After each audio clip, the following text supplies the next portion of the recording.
Hello again and welcome. In today's video I'm going to attempt to be turning this lovely piece of monkey puzzle, which was very kindly given to me by my good friend William Hunt a few years ago, about 3 I think. I've never turned monkey puzzle before. I put up on social media that I was going to be attempting this, and I had a lot of hints and tips from people that have actually turned this before.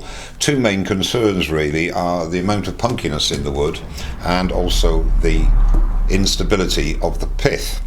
So I'll address those as I come across them. I'm not sure how I'm going to attack it, if you like.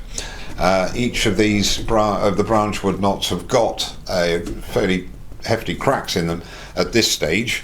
How they'll be when I get down to the final form, I don't know. But as I say, come along with me and we'll see what develops.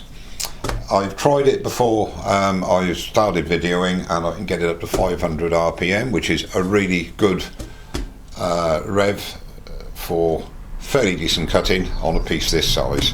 So without further ado, let's get cracking on this piece of monkey puzzle.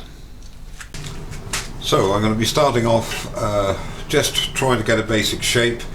It's going to be a bit clunkety to begin with. I'll be using a 1/2 inch bowl gouge, and we'll just see how it goes. And as I say, I've pre-run this now at 500 revs, and it's just down a little bit and solid. So handle low and just nibble away.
Okay, what I've decided to do is to virtually keep the dimensions the same as far as the diameter of the bowl is concerned.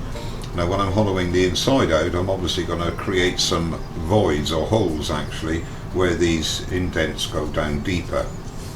So I don't mind that. I think that'll add character, because I don't want to make it much smaller. So what I'm going to do now is fill all the cracks, which are quite substantial, in the limbs with CA and dust from the turning, and then start to do some finishing cuts on it and get the final shape, sand and finish. And where there's tear out, I'll be applying either wood hardener or sanding sealer. Okay, I'll see you when that.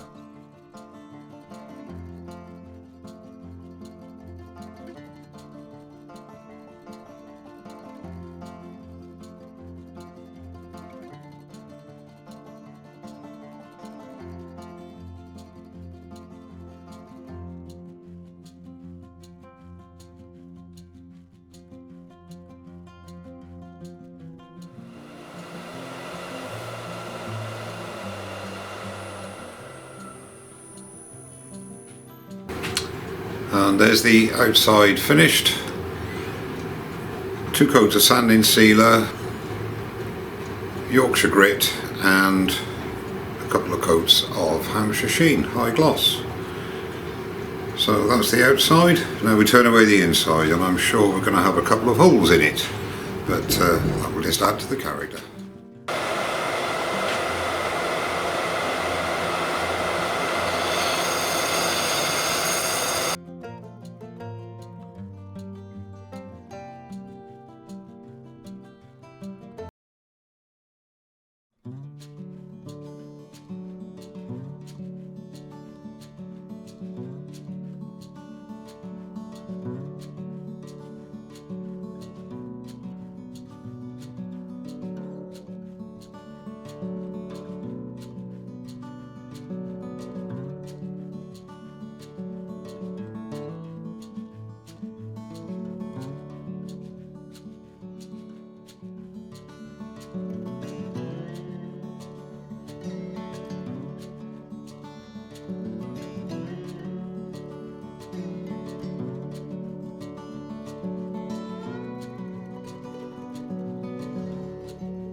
So that's the hollowing finish now, and I've got it to about 5mm down to where the holes appear here, which were as a result of the indentations, and then about 7-8mm to the bottom, because I didn't want to go too much, otherwise these would have opened up a lot more. I didn't want to do that, and I think these little holes that have appeared will add to the character.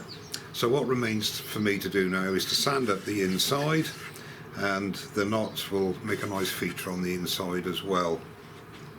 So sand up the inside, finish off with sanding sealer, Yorkshire grit, Hampshire sheen, and then I think what I'll do, I'll put the buffing wheel on and put some Canuba wax on from Hampshire sheen and give it a final buff up, and the job will be done once I've parted it off.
Well, that's the bowl finished, and it stands at 6.5 inches tall by 9.5 inches at its widest point. And yeah, it was quite a challenging turn, because there's a lot of sort of soft punky wood as well as the holes, and I decided not to turn it down to get rid of these indents at the limbs and give it a bit of extra interest. And yeah, I quite enjoyed it, and the finish was sanding sealer, Yorkshire grit and Hampshire sheen on the inside and on the outside, but I gave it an extra buffing with some kind of crystalline wax stick on a buffing wheel to finish. Well, thank you very much indeed for watching. Stay safe in these troubled times. Don't forget to subscribe, and I'll see you very soon. Cheers now.